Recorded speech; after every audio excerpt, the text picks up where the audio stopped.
अगर आप रोज रात को सोए और हर सुबह आपके शरीर पर चोट के निशान मिले तो क्या आप उसे सपना मानेंगे? लेकिन सोचो, अगर वो निशान उसी जगह हो जहां रात में किसी अदृश्य चीज ने आपको छुआ था। एक लड़की थी जिसे बचपन से उसके अपने ही लोग मनहूस मानते थे, लेकिन असली डर तब शुरू हुआ जब उसके कमरे में हर रात कोई उसके बगल में आकर सोने लगा। साल 2014 बिहार के गया जिले के पास एक छोटा सा कस्बा था, शांत लेकिन अंदर से बहुत अजीब। उसी कस्बे में रहती थी सानिया, उम्र लगभग 16 साल, चेहरे पर मासूमियत लेकिन आंखों में हमेशा एक डर छिपा रहता था।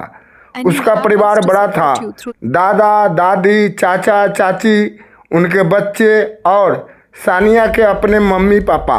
घर में सब साथ रहते थे, लेकिन सानिया हमेशा अकेली रहती थी। क्यों?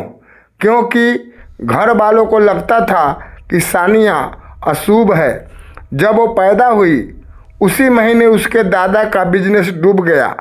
कुछ महीनों बाद चाचा का एक्सीडेंट हो गया और धीरे धीरे पूरे घर में एक बात फैल गई, ये लड़की अच्छी किस्मत नहीं लाई।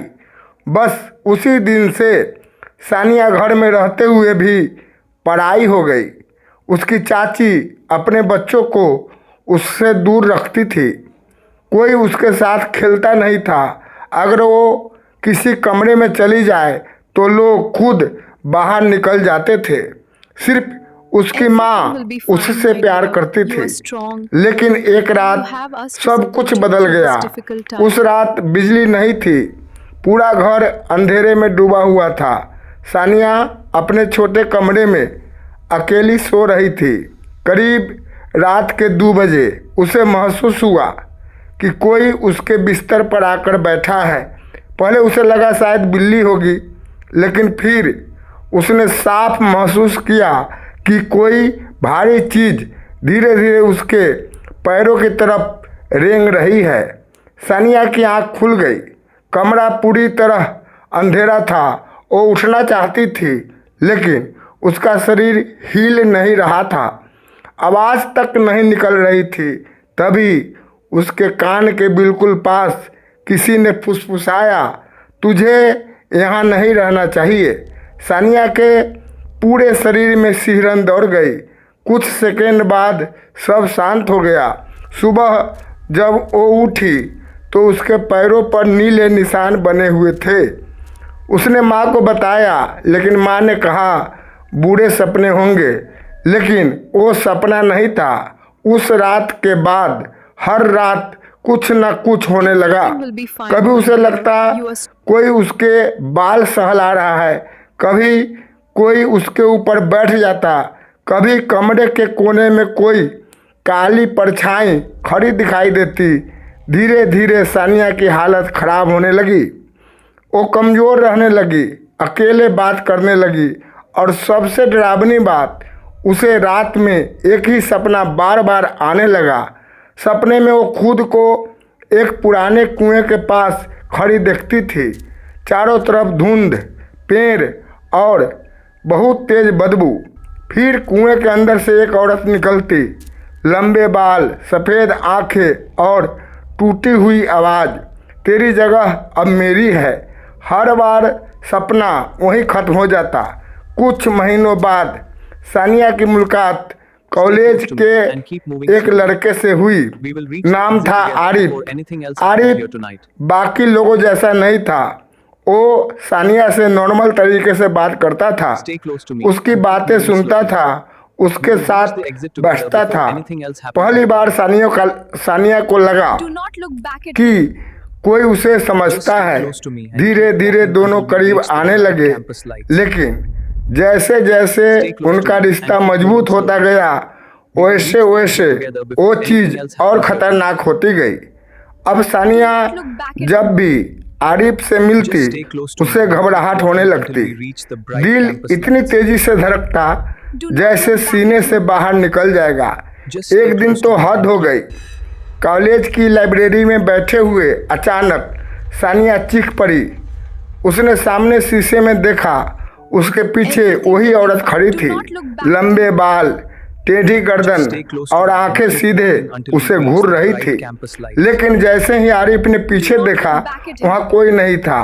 उस दिन पहली बार आरिफ डर गया। कुछ दिनों बाद सानिया की माँ उसे एक पुराने मौलवी साहब के पास लेकर गई।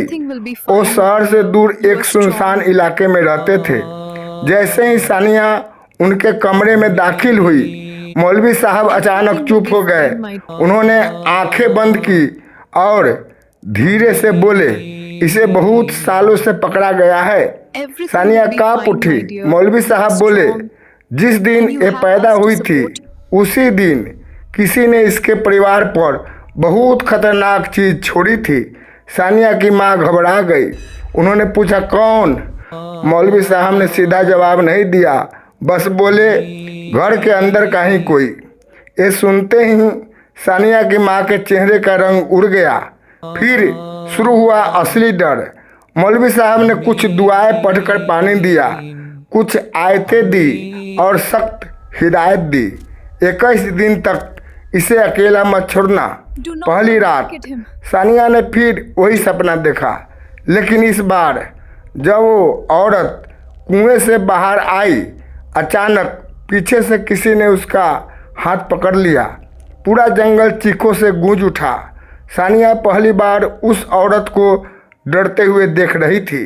अगले कुछ दिनों तक हर रात सपनों में कोई अदृश्य ताकत उस औरत को दूर खींच ले जाती, लेकिन जाते जाते वो सिर्फ एक बात बोलती, एक खत्म नहीं हुआ। 21वें दिन की रात पूरा घर अचानक अंधेरे में डूब गया। बिजली अपने आप चली गई। कमरे का दरवाजा धीरे धीरे खुला और सानिया ने देखा वही औरत कमरे के बीचों बीच खड़ी थी, लेकिन इस बार उसका चेहरा साफ दिखाई दे रहा था और उसे देखकर सानिया के होश उड़ गए, क्योंकि उस औरत का चेहरा उसकी चाची से मिलता था। सानिया जोर से चीखी। उसी वक्त बाहर से अजान की आवाज आई और वो औरत अचानक धुएं की तरह गायब हो गई। अगली सुबह मौलवी साहब ने सिर्फ एक बात कही, जिससे नफरत मिले उससे दूरी रखो। हर मुस्कुराता चेहरा अपना नहीं होता। उस दिन के बाद सानिया ने अपने चाचा चाची से रिश्ता लगभग खत्म कर लिया। कुछ साल बाद उसकी शादी आरिफ से हो गई। आज वो खुश है, 2 बच्चे हैं, अच्छी जिंदगी है। लेकिन आज भी जब कभी रात के 2 बजे उसकी आंख खुलती है तो वो सबसे पहले अपने बिस्तर के दूसरे हिस्से को देखती है, कहीं वहाँ कोई फिर से आकर तो नहीं लेटा। कुछ जख्म शरीर पर नहीं दिखते, कुछ डर इंसान के अंदर हमेशा जिंदा रहते हैं। Thank you.